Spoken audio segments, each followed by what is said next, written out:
कहानी शुरू होती है एरिज़ोना के एक छोटे से माइनिंग टाउन प्रॉस्पेरिटी से, जो कभी सोने की खदानों के लिए बहुत मशहूर था, लेकिन अब वो खदानें बंद पड़ी हैं।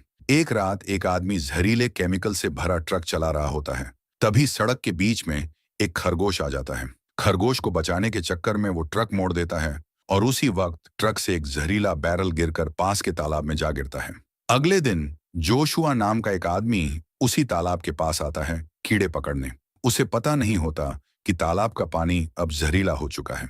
जोशुआ हर रोज यहाँ आता है क्योंकि उसके पास कई सारी मकड़ियां हैं जिन्हें वो अपने पालतू की तरह रखता है और इन्हीं कीड़ों को खिलाता है।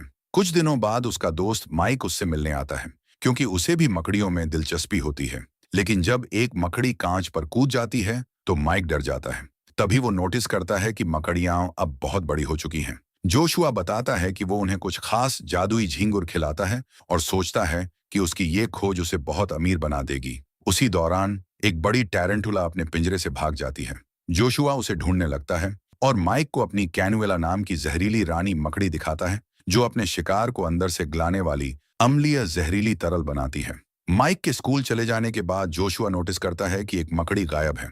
वो उसे ढूंढने लगता है, लेकिन तभी वही मकड़ी उसकी पीठ पर चढ़ जाती है और उसकी गर्दन पर काट लेती है।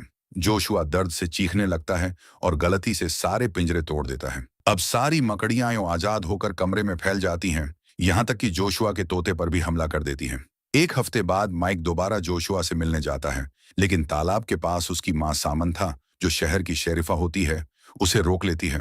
सामंथा अपने साथी डेप्यूटी पीट की मदद से उस जहरीले बैरल को ढूंढने की कोशिश कर रही होती है, ताकि उसे लैब में भेजकर पता लगाया जा सके कि पानी में कौन सा केमिकल मिला है। वो इस जगह को खतरनाक मानती है, इसलिए अपने बेटे माइक को जबरदस्ती ट्रक में बैठाकर घर ले जाती है।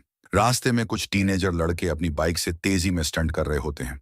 ये देखकर सामंथा ट्रक घुमा देती है और उन्हें रोक लेती है। उनमें से एक लड़की उसकी बेटी एशली होती है। सामंथा उसे भी ट्रक में बैठने के लिए कहती है और मेयर के बेटे ब्रेड को लापरवाही से बाइक चलाने पर जुर्माना लगा देती है। रात को एशली घंटों तक फोन पर लगी रहती है और उसे फर्क नहीं पड़ता कि माइक को भी फोन चाहिए। परेशान होकर माइक जानबूझकर तारों से छेड़छाड़ करता है ताकि एशली को लगे कि फोन खराब हो गया है। फिर वो फोन लेकर जोशुआ को कॉल करता है, लेकिन कोई जवाब नहीं मिलता। उधर जोशुआ का घर अब पूरी तरह मकड़ी के जालों से ढक चुका होता है। उसका मरा हुआ शरीर अब उन विशालकाय मकड़ियों का खाना बन चुका है, जो अब कुत्ते के आकार जितनी बड़ी हो गई हैं। दूसरी तरफ शहर के मॉल में मेयर वेड लोगों को बताता है कि शहर की हालत बहुत खराब हो चुकी है। उसका कहना है कि अगर यहाँ एक बड़ा कमर्शियल कॉम्प्लेक्स बनाया जाए तो शहर की अर्थव्यवस्था सुधर सकती है, लेकिन इसके लिए उसे लोगों की जमीन चाहिए। लोग इस फैसले का विरोध करने लगते हैं, खासकर क्रिस, जो पुराने खान मालिक का बेटा है। उसके पिता की मौत 10 साल पहले खदान में हुई थी। क्रिस अब शहर लौट आया है और जानता है कि उसके पिता को खदान में सोने की नस मिली थी, इसलिए वो अपनी जमीन बेचने से इनकार कर देता है। वेड और क्रिस में बहस बढ़ जाती है और गुस्से में क्रिस वेड को मुक्का मार देता है। हालात बिगड़ने से पहले सामंथा बीच में आकर दोनों को अलग करती है। वो क्रिस को याद दिलाती है कि उसका गुस्सा हमेशा से उसका दुश्मन रहा है और उसे समझाती है कि इस बार बख्श दिया गया है, लेकिन अगली बार नहीं। दूसरी तरफ पीट के घर में अजीब चीजें होने लगती हैं। उसकी बिल्ली वेंट में कुछ हलचल महसूस करती है। दरअसल एक मकड़ी अंदर घुस चुकी होती है। बिल्ली उसे पकड़ने के लिए उसके पीछे चली जाती है। उसी वक्त पीट की पत्नी रसोई में रखे कैन तक हाथ बढ़ा रही होती है, लेकिन पति से झगड़ते हुए उसे पता ही नहीं चलता कि वहीं पास में एक मकड़ी छिपी हुई है। अचानक दोनों को वेंट के अंदर से अपनी बिल्ली की दर्द भरी आवाजें सुनाई देती हैं। दीवार पर अजीब निशान उभर आते हैं, जैसे किसी बिल्ली और मकड़ी के शरीर ने उसे दबाया हो। वो आवाज का पीछा करते हैं, जो अब छत की ओर बढ़ रही होती है। तभी लाइट्स टिमटिमाती हैं और उन्हें आखिरी बार बिल्ली की चीख सुनाई देती है। फिर सब शांत हो जाता है। अगली सुबह क्रिस अपनी आंटी ग्लैटिस से बातें कर रहा होता है। वो बताता है कि सालों पहले उसने सामंथा के एक्स हस्बैंड से झगड़ा किया था। इसी वजह से उसे शहर छोड़ना पड़ा, लेकिन आज भी उसके मन में सामंथा के लिए वही पुराना प्यार जिंदा है। ग्लैटिस मुस्कुराकर कहती है, अगर अब भी उसे चाहते हो तो कुछ कर दिखाओ। उधर माइक घर से चुपके से बाहर निकलने की कोशिश करता है, लेकिन देखता है कि उसकी माँ ने उसकी साइकिल को हथकड़ी से बांध रखा है। वहीं उसकी बहन एशली अपने बॉयफ्रेंड ब्रेड से मिलने जा रही होती है, तो सामंथा उसे टेजर गन देकर सावधानी बरतने को कहती है। उसी वक्त क्रिस फूल लेकर सामंथा से मिलने आता है और उसे डिनर पर चलने का प्रस्ताव देता है। सामंथा हल्की मुस्कान के साथ मान जाती है। दोनों बातों में व्यस्त होते हैं और इसी मौके का फायदा उठाकर माइक घर से निकल जाता है। वो पैदल ही जोशुआ के घर पहुंचता है, लेकिन वहां का नजारा देखकर उसका दिल दहल जाता है। पूरा घर मकड़ी के जालों से ढका हुआ होता है, पर अंदर एक भी मकड़ी नजर नहीं आती। जोशुआ और उसका तोता दोनों ही गायब होते हैं। माइक घर के पीछे की ओर जाता है तो उसे जमीन पर बहुत बड़े पंजों के निशान दिखाई देते हैं, जो ये साबित करते हैं कि मकड़ियां अब दानव जैसी बड़ी हो चुकी हैं। जब वो खदान के रास्ते की ओर बढ़ता है तो उसे जमीन पर एक विशाल मकड़ी का पैर पड़ा मिलता है। तभी अंधेरे में उसे खदान के अंदर एक बहुत बड़ी मकड़ी नजर आती है। वो डर के मारे पलट कर भागता है, इससे पहले कि वो मकड़ी उसे देख ले। दूसरी तरफ क्रिस खदान के एक और हिस्से में अपने कुछ आदमियों के साथ अपने पिता द्वारा छोड़ी गई सोने की नस को ढूंढने की योजना बना रहा होता है। काम खत्म होने के बाद वो सड़क पर गाड़ी चला रहा होता है, तभी उसे रास्ते में माइक दिखाई देता है। वो उसे लिफ्ट दे देता है। रास्ते में माइक घबराया हुआ सब कुछ बताने की कोशिश करता है कि जोशुआ की मकड़ियां अब बहुत बड़ी हो चुकी हैं और शायद इंसानों पर हमला भी कर सकती हैं। वो क्रिस को वो विशाल मकड़ी का पैर भी दिखाता है, लेकिन क्रिस उसे मजाक समझता है और उसकी बात पर विश्वास नहीं करता। उधर खदान में एक मजदूर अभी भी काम कर रहा होता है। वो देखता है कि उसकी पाइप जाम हो गई है। वो उसे खोलने के लिए उसमें फूंक मारता है, लेकिन तभी उस पाइप से सैकड़ों छोटी मकड़ियां उसके मुंह में घुस जाती हैं। जैसे ही वो तड़पता है, अंधेरे से कैनुएला, वो जहरीली रानी मकड़ी, बाहर आती है और उस आदमी को मार डालती है। रात में माइक घर लौटता है और खिड़की से चुपके से अंदर घुसने की कोशिश करता है, लेकिन सामंथा उसे रंगे हाथ पकड़ लेती है। माइक उसे सब कुछ बताने की कोशिश करता है, जोशुआ, मकड़ियां और खदान में दिखे डरावने निशान। लेकिन सामंथा सोचती है कि वो सिर्फ टीवी देखकर कहानियां बना रहा है। गुस्से में वो उसकी बात पर ध्यान ही नहीं देती। इसी बीच मेयर वेड के फार्म में अजीब घटनाएं होने लगती हैं। उसकी एक शुतुरमुर्ग अचानक मरी हुई मिलती है और बाकी सब पागल होकर भागने लगते हैं। वेड बाहर आता है और देखता है कि उसकी एक शुतुरमुर्ग की हड्डियां बची हैं। उसे नहीं पता चलता कि नीचे जमीन के अंदर मकड़ियां घात लगाए बैठी हैं। एक एक करके सारी शुतुरमुर्ग ऐसे गायब होती हैं जैसे जमीन उन्हें निगल रही हो।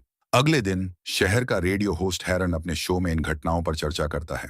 वो बताता है कि लोगों को अपने घरों में मरे हुए जानवर मिल रहे हैं और इसके पीछे किसी रहस्यमयी साजिश का हाथ हो सकता है। उसी वक्त एशली फिर से अपने दोस्तों को बाइक रेस करते देखने जाती है, लेकिन उसका बॉयफ्रेंड ब्रैड उसे अपनी ट्रक में रोक लेता है और किस करने की कोशिश करता है। जब वो उससे ज्यादा नजदीक आने लगता है तो एशली मना कर देती है और कहती है कि वो इसके लिए तैयार नहीं है, लेकिन ब्रेड जबरदस्ती करने लगता है। तब एशली गुस्से में आकर अपनी टेजर गन निकालती है और उसे बिजली का झटका देती है। ब्रेड दर्द से चीखते हुए ट्रक से गिर जाता है और डर के मारे पेशाब कर देता है। वो गुस्से में कहता है कि एशली ने ओवर रिएक्ट किया, लेकिन एशली बिना कुछ बोले ट्रक घुमाती है और वहां से निकल जाती है। उसी वक्त अचानक झाड़ियों में हलचल होती है और बाहर निकलती हैं वो विशालकाय मकड़ियां। उन्हें देखकर ब्रेड डर के मारे चिल्ला उठता है और अपनी जान बचाने के लिए भाग खड़ा होता है। वो अपने दोस्तों को चेतावनी देने के लिए दौड़ता है, लेकिन सब उसका मजाक उड़ाने लगते हैं क्योंकि उसकी पैंट गीली होती है। तभी एक विशाल मकड़ी झपटती है और एक लड़के को सीधा पकड़कर मार डालती है। अब सबको असली खतरा समझ में आता है और वे दहशत में इधर उधर भागने लगते हैं। कुछ लड़के अपनी बाइक पर भागने में कामयाब हो जाते हैं, लेकिन कई को मकड़ियां पकड़कर जिंदा खा जाती हैं। ये दैत्य जैसी मकड़ियां इतनी तेज होती हैं कि वो बाइकों का पीछा करते हुए सवारों को गिरा देती हैं और तुरंत उन पर टूट पड़ती हैं। ब्रेड किसी तरह अपनी बाइक तेज करता है और एक बड़े जंप से एक मकड़ी को लात मारकर गिरा देता है। वो सड़क पार करता है, लेकिन उसके पीछे भागती एक मकड़ी ट्रक के नीचे आकर कुचल जाती है। बाकी मकड़ियां उसी ट्रक पर चढ़ जाती हैं, जिससे ड्राइवर का ध्यान भटक जाता है और ट्रक लाइट पोस्ट से टकराकर फट जाता है। धमाके में कई मकड़ियां मारी जाती हैं, लेकिन उसी धमाके से फोन लाइनें भी कट जाती हैं। ब्रेड सोचता है कि उसने मकड़ियों को हरा दिया, लेकिन तभी झाड़ियों से और भी मकड़ियां निकल आती हैं। वो फिर से बाइक भगाता है और गलती से खदान के अंदर जा घुसता है। वहां उसकी बाइक लकड़ी के गेट से टकराती है और वो गिर जाता है। पीछे से मकड़ियां रास्ता खोदकर अंदर आने की कोशिश करती हैं, लेकिन ब्रेड किसी तरह दूसरे रास्ते से बाहर निकलने की कोशिश करता है। उधर ग्लैटस का कुत्ता बेसमेंट में कुछ अजीब आवाजें सुनता है। वो नीचे जाता है और दीवार में बने एक सुराख के पास भौंकने लगता है। तभी अंदर से एक विशाल मकड़ी बाहर निकलती है और कुत्ते को खींचकर अंदर ले जाती है। कुछ देर बाद जब ग्लैड्स को अपने कुत्ते की आवाज नहीं आती तो वो नीचे जाती है। वहां उसे कुत्ते का बेल्ट सुराख के पास पड़ा मिलता है। वो अंदर झांकती है तो देखती है कि उसका घर सीधे खदान से जुड़ा हुआ है, तभी उसके सामने मकड़ियां निकल आती हैं और उसे जाले में फंसाकर पकड़ लेती हैं। थोड़ी देर बाद क्रिस को भी अपने घर के नीचे से कुछ आवाजें सुनाई देती हैं। वो बेसमेंट में जाता है और दीवार में वही सुराख और एक विशाल मकड़ी का पैर देखता है। अब उसे यकीन हो जाता है कि माइक झूठ नहीं बोल रहा था, वो सच कह रहा था। सुबह के वक्त क्रिस वो बड़ा मकड़ी का पैर माइक के पास लेकर आता है। माइक बताता है कि ये जो मकड़ी है वो अपने शिकार को तुरंत नहीं खाती, यानी ग्लेटस अब भी जिंदा हो सकती है। दूसरी तरफ एशली अपने बॉयफ्रेंड ब्रेड की फोटो फाड़ रही होती है। तभी खिड़की से एक बड़ी मकड़ी अंदर घुसती है और उसे जोर से दीवार पर पटक देती है। एशली की चीख सुनकर माइक, क्रिस और सामंथा भागते हुए उसके कमरे में पहुंचते हैं और देखते हैं कि मकड़ी एशली को अपने जाल में लपेट रही है। क्रिस मकड़ी पर अलग अलग चीजों से हमला करने की कोशिश करता है, लेकिन वो उसे भी जाल में फंसा देती है। तभी सामंथा जल्दी से घर में रखी अपनी बंदूक उठाती है और ठीक समय पर उस विशाल मकड़ी को गोली मारकर मार देती है। इसके बाद वो पुलिस रेडियो से पीट को बुलाती है और कहती है कि जितने हथियार मिल सकें लेकर तुरंत घर आओ।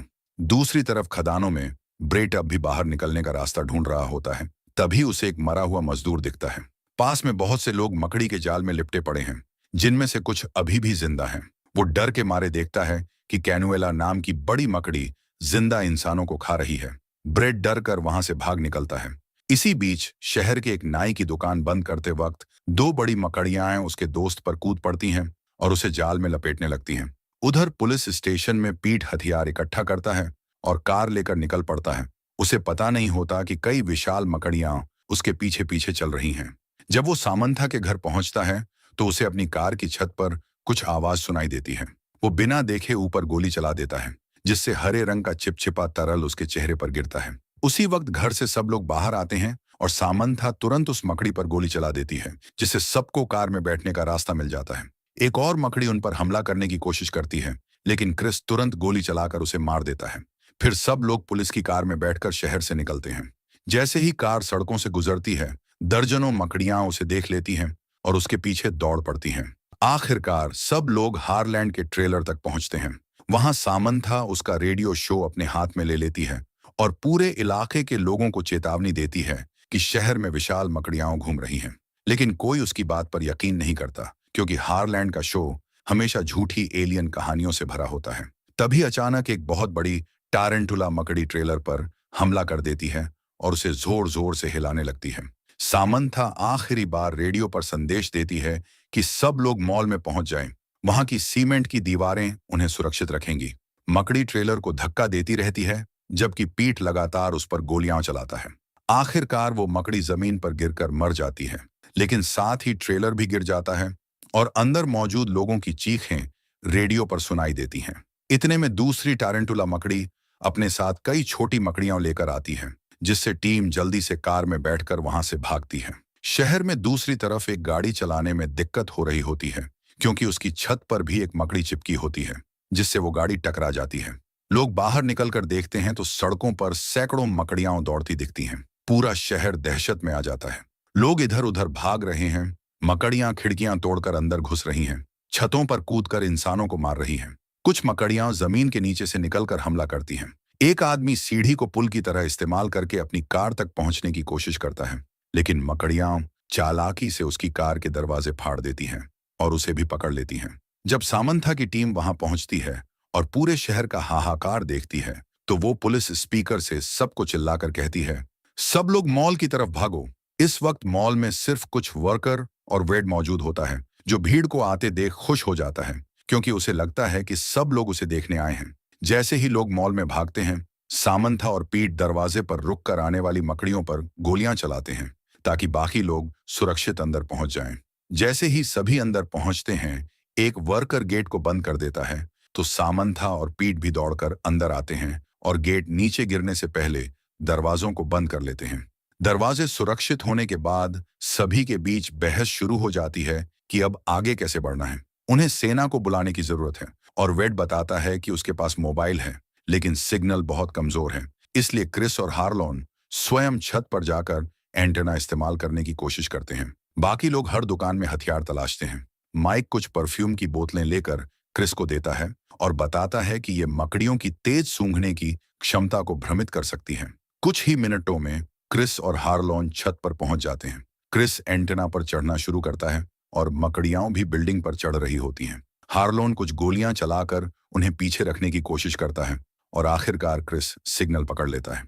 लेकिन जब वो 911 को कॉल करता है, ऑपरेटर उसकी कहानी पर विश्वास नहीं करता। इसी बीच मकड़ियों का दूसरा समूह सामने के गेट पर हमला करना शुरू कर देता है, धीरे धीरे उसे तोड़ते हुए। लोग धैर्यपूर्वक इंतजार करते हैं, लेकिन एशली देखती है कि वेड पीछे के दरवाजे से निकल रहा है। वो भीड़ को बताती है और एक मॉल वर्कर ध्यान देता है कि वेड खदान की तरफ बेसमेंट से जा रहा है। सामंथा अपने बच्चों को वहां छिपाने भेजती है और बाकी वयस्क टैरेंटुला को मारने की तैयारी करते हैं। टैरेंटुला गेट तोड़ देती है और पीछे हटकर हजारों छोटी मकड़ियों को मॉल में घुसने देती है। भीड़ तुरंत गोलियां चलाती है, लेकिन दुश्मन बहुत अधिक होते हैं, इसलिए सभी को बेसमेंट की ओर भागना पड़ता है। मॉल में पूरी तरह अराजकता फैल जाती है। हर कोने में लोग मकड़ियों से मारे जाते हैं या पकड़ लिए जाते हैं। पीट बेसमेंट तक समय पर नहीं पहुंच पाता तो वो एक शटर को उठाकर नीचे फिसल जाता है। जब मकड़ियां शटर के नीचे अपने पैर डालती हैं, पीट तुरंत चेनसॉ से उन सभी को काट देता है और रास्ता साफ कर देता है। बेसमेंट में पहुंचे सभी बचे हुए लोग हैरान रह जाते हैं जब उन्हें पता चलता है कि वेड ने अगला दरवाजा लॉक कर दिया है, यानी अब वे सब अंदर फंस गए हैं। दूसरी तरफ छत पर क्रिस और हार्लोन के चारों ओर मकड़ियां घिर चुकी हैं। हार्लोन सबका ध्यान बंटाने के लिए छलांग लगाकर नीचे झाड़ियों में कूद जाता है। ठीक उसी वक्त पीट भी बाहर आता है। अब उनके पीछे पीछे मकड़ियां आ रही हैं और दरवाजा सिर्फ अंदर से खुल सकता है, इसलिए दोनों को भागना ही पड़ता है। खदान के अंदर वेड की मुलाकात ब्रेड से होती है। तभी मकड़ियां उन्हें ढूंढ लेती हैं।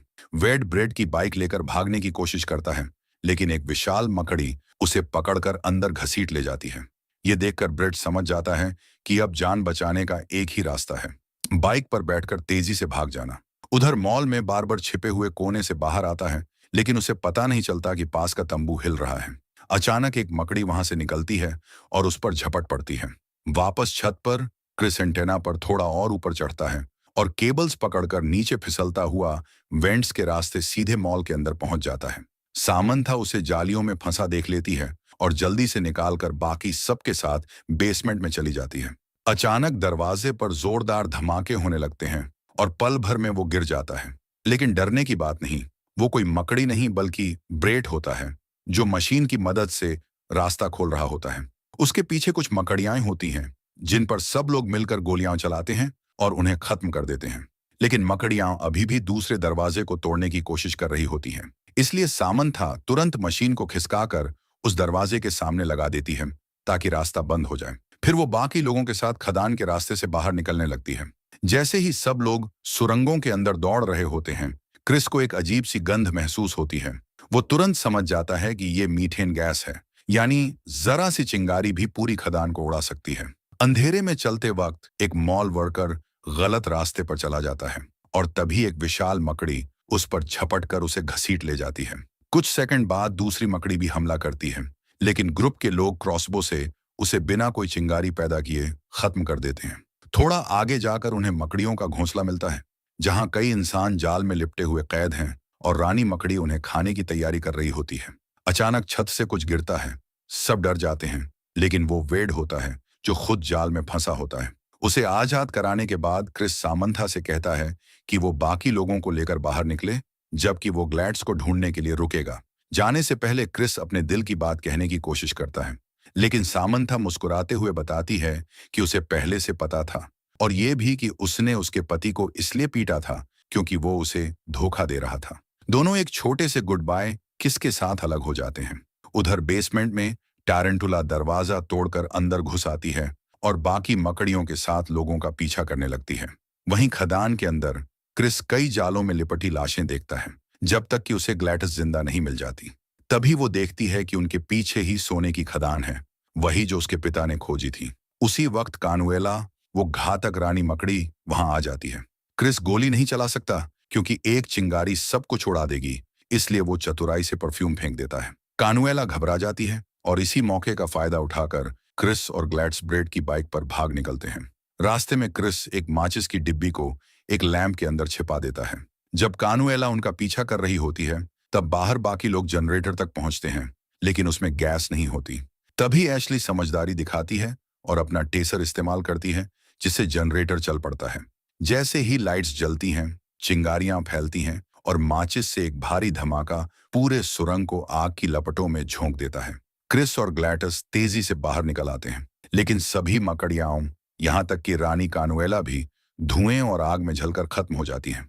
वेड सिर पकड़कर रोता है कि अब वो अपनी खदान बेच नहीं पाएगा, लेकिन तभी पुलिस, फायर फाइटर्स और एम्बुलेंस वहां पहुंचती हैं। उनके साथ हार्लोन और पीट भी आते हैं। असल में वे सब हार्लोन के शो के फैन थे, इसलिए उसकी कॉल सुनकर मदद के लिए दौड़े चले आए। जब उनसे पूछा जाता है कि कितने लोग बचे हैं, तो क्रिस बताता है कि सिर्फ ग्लैटस ही जिंदा मिली। कुछ दिन बाद हार्लोन कैमरे पर मुस्कुराते हुए दिखता है। उसके दांत अब गोल्ड टीथ्स हैं, जो क्रिस को मिली सोने की खदान की बदौलत बने हैं। और इसी सीन के साथ ये फिल्म खत्म हो जाती है।